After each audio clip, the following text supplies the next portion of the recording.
आम जगा भारी बढिया। भितरे रहे प्राण तेजे प्रकाशे अंतर बाह्य जे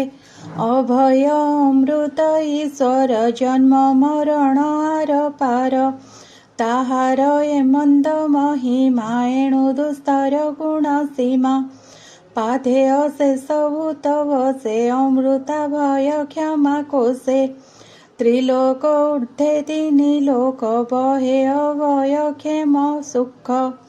जे प्रजा श्रमे धर्म चिंते त्रिलोक भ्रमे गता गते जे आन आश्रमे रमंती त्रैलोक्य बाहे तांक स्थिति जीवर एहि बेनि गति विद्या अविद्या भावे हुअन्ति उत्तर दक्षिण अयन भोग वर्कर साधन जाहार अंशे मायामय भूत इंद्रिय गुणाश्रय विराट रूपे जात हुए किरण जेने सूर्य देहे जाहार नाभि पद्म जात मुब्रह्मा ब्रह्मांडर नाथ यज्ञ संभार न जाणई जे ताहा देहे नाही तार शरीरे यज्ञ विधि आगम निगम प्रसिद्धि पशु इंधन कुश आदि जे मंते जे अवा संपादि यजन देव पितृदशे जे काल जे बा पुण्य देशे जेते पात्र रे यज्ञ करी मंत्र औषधि आदि करी स्नेह रस जे लौह आदि मृत्तिका जल जे संपादि रूप चतु जे सामदिनी चतुर होत कर्म घेनी जे नाम ध्येय जे बा मंत्र जे बा दक्षिणा जे बा व्रत देवता अनुक्रम कल्प जे तंत्र जे अबा संकल्प जे गति यज्ञ जे बा मति जे समर्पण प्रायश्चिति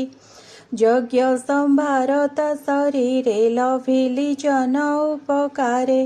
तार विभूति तार अंगे यज्ञ आरती अविर्भागे पूजिली पुरुष पुराण तेणु मु संसार कारण सकल यज्ञ भाग्ये चिंती मो पछे नव प्रजापति यज्ञ पुरुष स्थापी कुंडे जे मंद विधि कर्म कांडे पूजिले ताहार चरणे विधि विधान आचरणे एहि प्रकारे सर्व ऋषि पितृदेवता मनुवसी दानव मानव सहिते यज्ञे पूजिले वेद मते से हरि अंगे जगत यज्ञ पूजने समाहित से स्वयं निर्गुण अनंत माया गृहीते गुणवंत ताहार आज्ञा सिरे बही मुए संसार सर जई पाळई प्रभु चक्रधर अन्ते विनाशर संकार सृष्टि पालन संहारण ए आदि त्रिगुण कारण